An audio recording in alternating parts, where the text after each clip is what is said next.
Good morning. I am Dr. Lindsay Nelson. I actually just did this speech on Zoom. We did a webinar and it didn't record, so I'm redoing it right now so that I can upload it to the MacBook Facebook page and also on my personal website, which is drlindsay.snelson.com.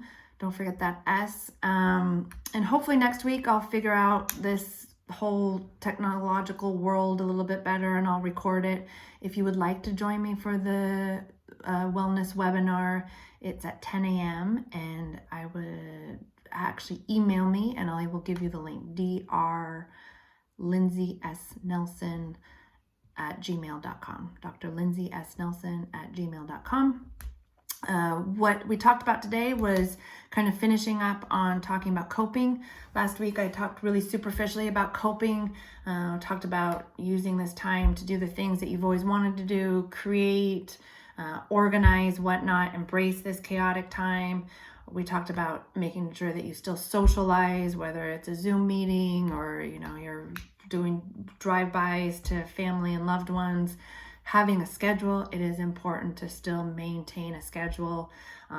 It gives us a sense of security and boundaries. I think boundaries are super important. When you are someone who's having to work from home or maybe you're homeschooling as well, it can be overwhelming. And if you have designated places, when I'm in here, I have my work hat on. When I'm in here, it's my school hat on, making sure you exercise, that's part of your schedule, that type of thing. But today I wanted to dive in deeper on how we cope. When I am counseling my patients during times of stress, maybe they're coming in for anxiety, maybe they actually have a stressor that they want help on how to cope or how to work through, we're usually talking about one thing. We're talking about finances, we're talking about health, we're talking about family or whatnot, and maybe it's causing some symptoms like weight gain and insomnia. This is an unprecedented time where there is a palpable shift in the way that we view not only our immediate surroundings, but the world around us. And those stressors are compounding, right? We're experiencing all of them at once, maybe throughout the day, maybe throughout the week, maybe in 1 minute. We're going through all of those stressors. And we have health and we're worried about our own personal health. Maybe we're worried about infecting our family members if we're, asymptomatic or a carrier. Maybe we're worried about the globe in itself. It's hard to wake up and find out what the new death toll is. Money, there's an economic crisis. That's scary. Maybe someone's been laid off. Maybe you've been laid off. Maybe, money's tight and it's scary. Family, worrying about our family, taking care of our family. Maybe we're homeschooling. Maybe family is overwhelming. And then all of our social and physical outlets, which help generally for us to deal with stress, have been taken away. We can't go to our regular, dance class, or we can't meet our girlfriends for coffee. There's a lot of those are taken away. And so we have an array of emotions. Maybe you're feeling isolated, lonely, fear, anxiety, grief, sadness. There's anger. There's an array of emotions. And that's where we really kick off on how to cope.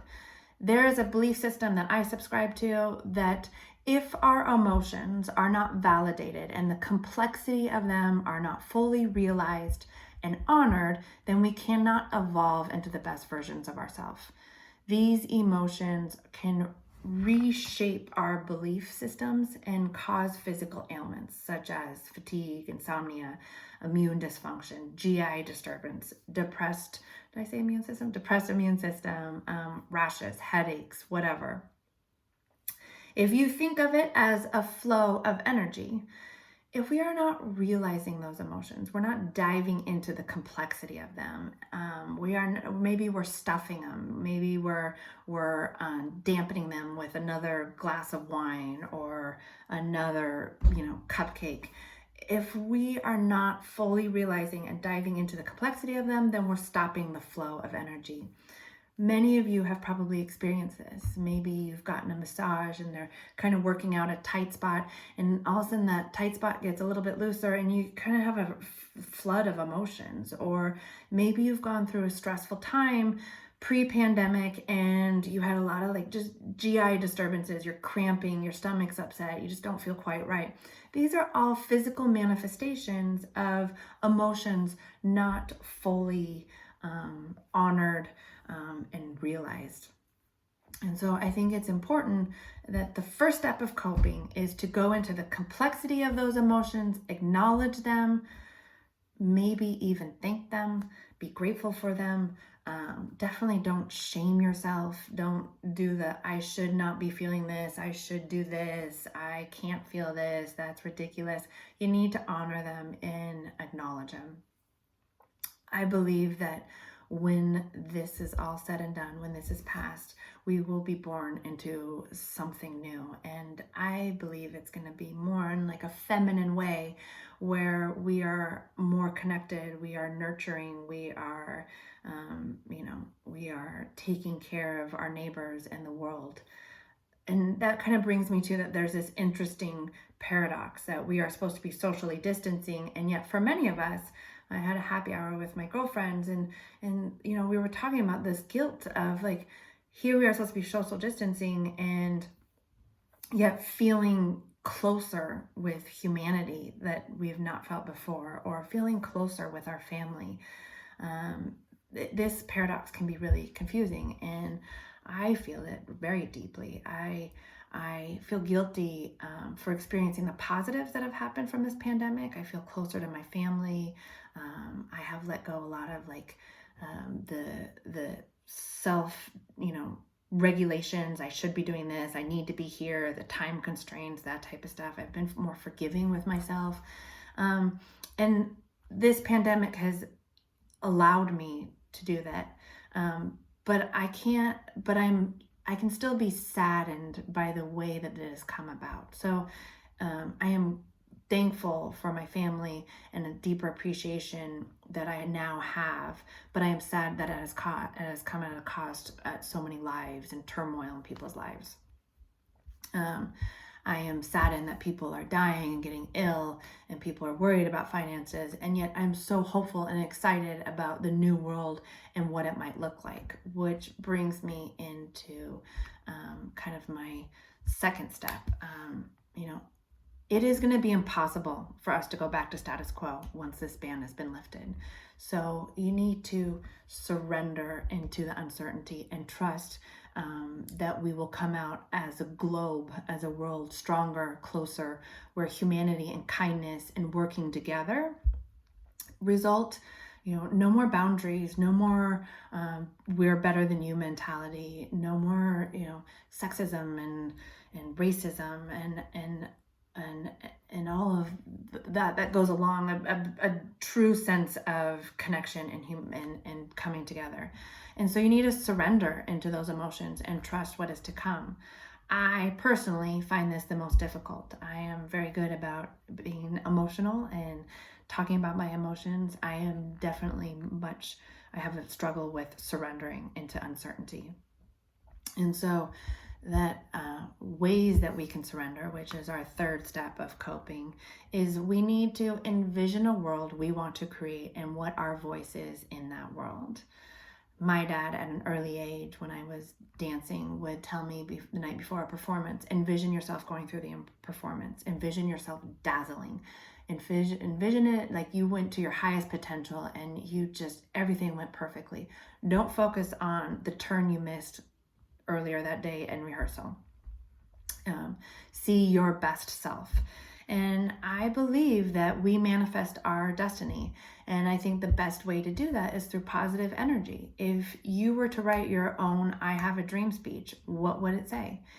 If you were to envision a utopia, what would it look like? The more nations, the more people in the world that are envisioning a utopia where humanity is restored, where we nurture the people around us, where we nurture the environment, where we're kind to our neighbors, the more likely we are to reach it. And then finally, we need to resolve ourselves to stay hopeful in that vision. Trust in your higher self, not the negative self-ego that creeps in. We all have that. We all have that negative ego that says it's all doom and gloom and there's no hope and it's all gonna combust.